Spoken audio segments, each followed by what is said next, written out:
morning, everyone. You guys are going to hear the cars and the motorcycles because everybody's getting ready to go in. I didn't share before, but with my work schedule, I told you guys that I work part-time, and one of the perks of working part-time is that I have a 3-day weekend. But of course, you guys know that I do other work on my own, on the other 3 days. But before I get up and start running, something hit me. Um, and I want to talk a little bit about passive-aggressive behavior because a lot of you hear the terminology, but you don't have a full understanding as to what it is. And a lot of people have used it in terminology and have just thrown it around and don't have a full understanding of what it means. So I'm going to go ahead and go into it a little bit. And then I'm going to give a couple of examples and scenarios of which passive behavior is used so you can learn how to identify it and also a few tips on how to cope with it, okay? Passive-aggressive behavior is where a person is basically fake in the front. They are in a situation or a place or, involved in certain things, and they project this image as if everything is okay and cool. And some of them are actually over the top, about it, and that they're head over heels in love with it, when deep down they have some unresolved feelings about it. They're skeptical, they're angry, they're feeling guilt, all the negative energies in the world they're feeling, but they have repressed them down for the sake of appearances, for the sake of protecting their image, whatever the case may be. A lot of these people are really image oriented, so they're really concerned about how they look towards other people, to the point where instead of addressing certain issues, they would rather pretend and create this false reality that everything is okay, when deep down they have a lot of unresolved issues that need to be addressed. Now, we all know what happens is a volcano that's waiting to erupt. And what happens is these people wind up having breakdowns. And when they have a breakdown, they wind up doing things like, going off on people everywhere, or just all of a sudden just randomly severing communication out of the blue, creating confusion in others. What they're doing is they're taking all of their negative feelings, and if it's unresolved, what they'll do is they'll take their negative feelings, instead of seeking help, they'll go ahead and project those feelings on other people by reacting in a way that was totally against their previous behaviors. And some of these people do go and get help, which is great and wonderful. And sometimes when you go to get help, because I was in that position where I needed to get help and it required a lot of attention, you do have to reduce your communication with people. I was never in a position where I cut everybody off. There was always one or two people, no matter what I was going through. There was always one or two people that I kept in communication with, always. And these people, I kept in communication with them because, number one, I think they knew that what I was going through was a temporary situation. Even though that they were worried and unsure, they deep down, they still had faith that I was going to be okay. And secondly, these two people knew how to keep my business to themselves. They knew that if they gave my information to everybody else, that they knew that it was going to be a clusterfuck. So they kind of knew to keep things confidential for me. And even though they're not with me anymore in this life, that type of behavior is few and far between. That is true loyalty. See? And when people used to come around and ask about me, they would just give very simple answers and would not go into detail as to what was going on. They would not. And that's a blessing. Excuse me. And so what happens in the case of passive-aggressive people is everything's about image. They just want to look perfect and be perfect and everything else in front of everybody, when deep down they got a lot of unresolved issues. And they figure if they adopt this image of perfection, that the image of perfection is going to solve all of those problems that they are hiding, but it doesn't work that way. So let's say they reach their boiling point and they do whatever that's out of the realm. They kind of do care about how it affects other people, but then they kind of don't. And when they are confronted with their actions, they go into victim mode. This is what passive-aggressive people do. Passive, because they were living in this false reality that everything is okay, excuse my words. Aggression by the blow up, and then back to passive once they're confronted with their behaviors by being the victim. And then if they don't realize the victim thing doesn't work and they're not getting enough attention and sympathy from that, then they lash out back to aggressive. Passive, aggressive, aggressive, passive, back and forth, back and forth, back and forth, back and forth. And if you've known these people for a while, that's what they do. It's that false reality that caused this problem in the first place. Worried about how they look in front of other people. So what do you do with these people? How do you deal with this? Because while they're going back and forth, you being a part of their life, you're going back and forth. And you're wondering, why the hell are you going back and forth? Maybe you were a factor in the situation, but just because you're a factor in the situation doesn't make you the situation. Just because you were a piece of the puzzle doesn't make you the whole puzzle. Okay? Let me say that again. Just because you may have been a factor in the situation does not make you the whole situation. Just because you were a piece of the puzzle does not make you the whole puzzle. Because I feel somebody needs to hear this. Don't take on the whole emotional burden of somebody else's fucked up situation because you don't know everything you need to know. And it wasn't meant for you to know everything you need to know. You know why? Because it wasn't all you. It wasn't all you. When you have someone who is passive aggressive and dealing with these back and forth things, if they do not get help, you're going to look up and you're going to be in the same mess that they're in. And this will manifest itself in the form of physical health. It will affect your finances. It will affect your relationship with other people. These people need to go ahead and get the help that they need and let them process that shit. So I'm going to go ahead and tell you, because this can last for years. And if you love and care for this person, all of a sudden you're going to look up in the mirror 10, 15 years later, and you're not going to recognize who the hell you're looking at because the stress is wearing you down because you're going back and forth with this person. These are the type of people that will sit there and think everything is okay, and the minute something goes wrong in another area of their life that don't have shit to do with you, then they want to go out and they want to poke the bear. They will save up money to go to Bass Pro Shop, get the prettiest and the most expensive stick to go poke the bear. And then when they poke the bear, they realize how big the bear was, how strong the bear was, and the bear decides to maul their ass, and they're laying on the ground all scraped up and shit from this bear. All of a sudden they're the victim, and it's poor me.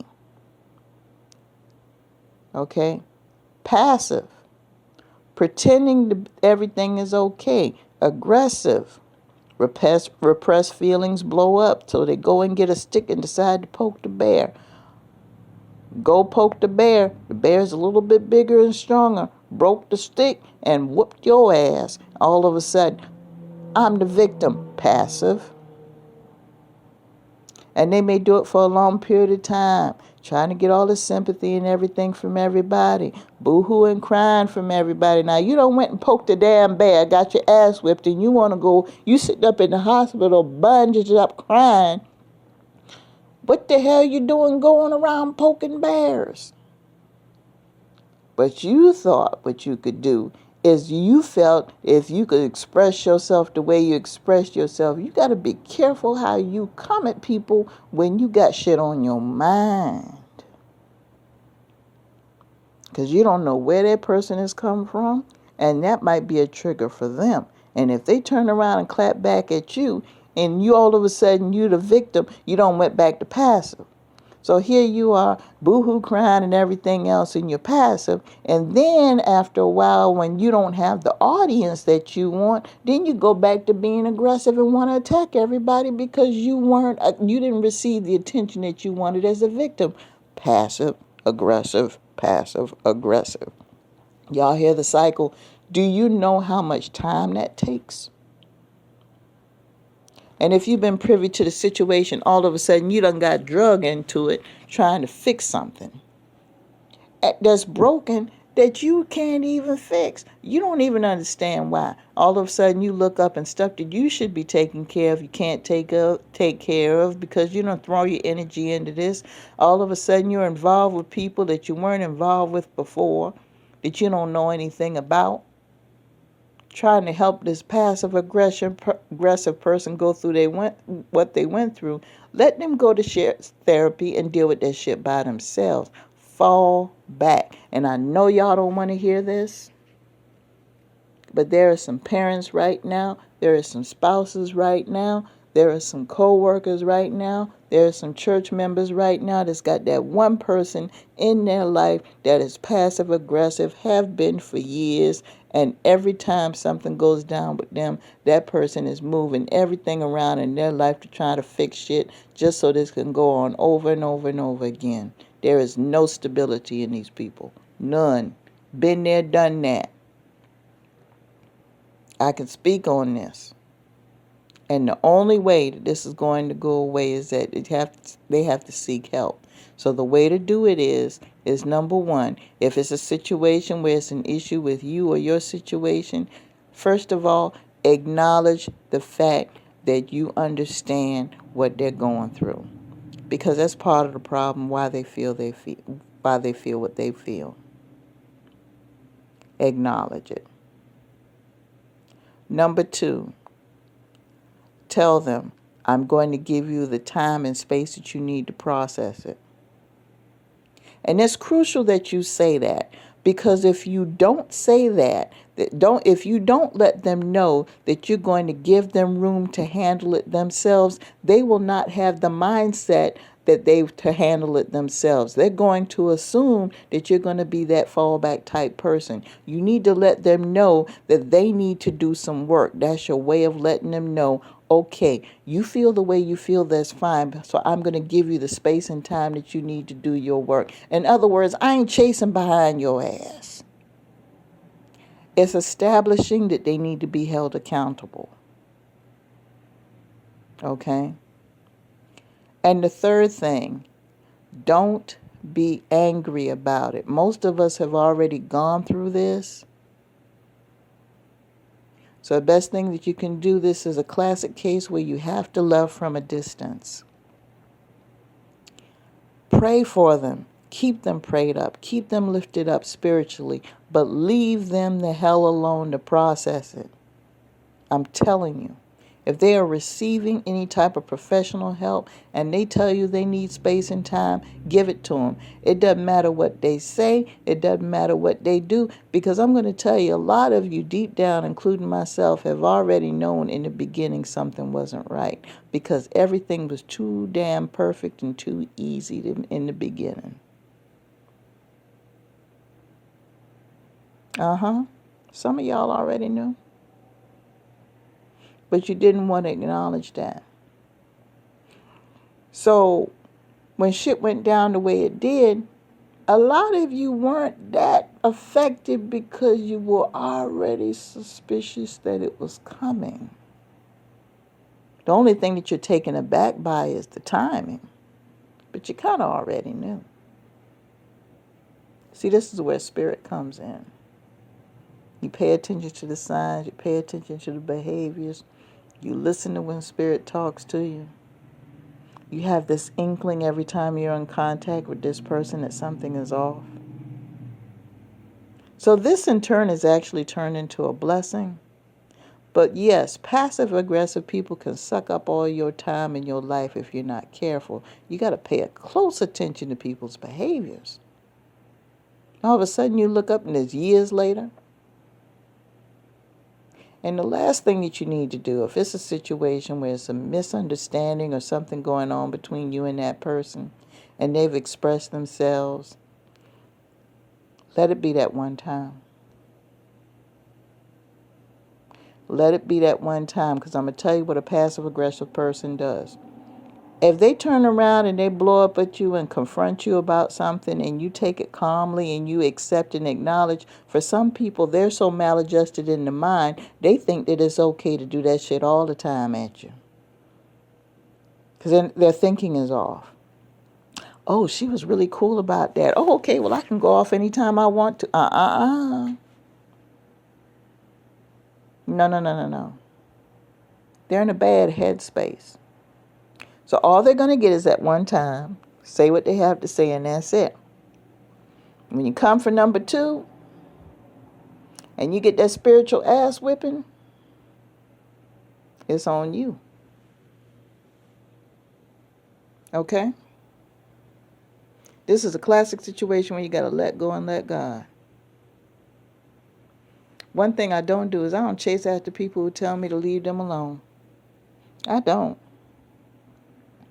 I'm not going to make nobody want me to do a damn thing. This applies to everybody. This applies to my children. This applies to my family members. Come out your mouth and tell me that you don't want to talk to me anymore. Okay. You may change your mind later, and depending on my circumstances and situation at the time, I may or may not be able to accommodate you. We don't know. But the thing is, don't ever express to me that you don't want to have, okay, I don't want you to, I don't want to be able to, I don't want this from you, I don't want that from you. No problem, you ain't going to get it. Because I'm not going to allow you in my life to have me bouncing back and forth all over the place because you have issues. You have my spiritual support and everything else. But if you need space and time, I will give it to you. And see, that's what it is. A lot of people be testing your ass when they say that shit. Deep down, they don't want to have they don't want to have you out of their life. Deep down, they don't want to not deal with you. They just say that shit because they're trying to bait you into feeling guilty or feeling sorry or kowtowing to whatever demands that they have. You turn around and you pop off at me and act like you don't want to deal with me or come out your mouth and say things or don't want to. Hey, look, you ain't got to worry about me chasing after your ass. And I'm sorry if some of you think that I don't care when I do that. No, you have to spiritually defend yourself sometimes, regardless of what happened in your life. If you have changed your life around to the point where you are living a better life and you're doing better for other people, and somebody comes at you and wants to try to bait you into something that you're not interested in, you shouldn't have to do it just because of a relationship. And there's some of you right now that call yourselves spiritually enlightened, and you purposefully allow yourself to get into these fucked up relationships with people because of a spiritual, because of a familial tie, because of a soul tie. You're not that enlightened. All you got to do is say that you don't want me around for X, Y, Z. Good, I'm gone. But that doesn't mean I don't love you. I still care about you and everything else. But I know one thing. I bet you this much. The next time that you do see me, you're going to think twice about saying that crazy shit to me because you're going to realize I'm gone. I'm not playing in this existence. I'm not playing with the rest of my life. I've done enough of that. I've wasted enough time with other people in the first part of my life, and I'm not going to waste I'm not going to waste any time with people in the last part of my life. So I kind of hope this helps you, the few tips and everything. Just let them have their space and time to get the help that they need. But one thing is, you want to sit there and try to, put yourself in a position that you and don't turn around and say that it was God's will that you be in a confused situation, because even the word says that God is not the author of confusion. So why are you putting yourself in a confused situation saying that it's God? It's not. Fall back and leave them alone, especially if they're grown. Leave them alone to go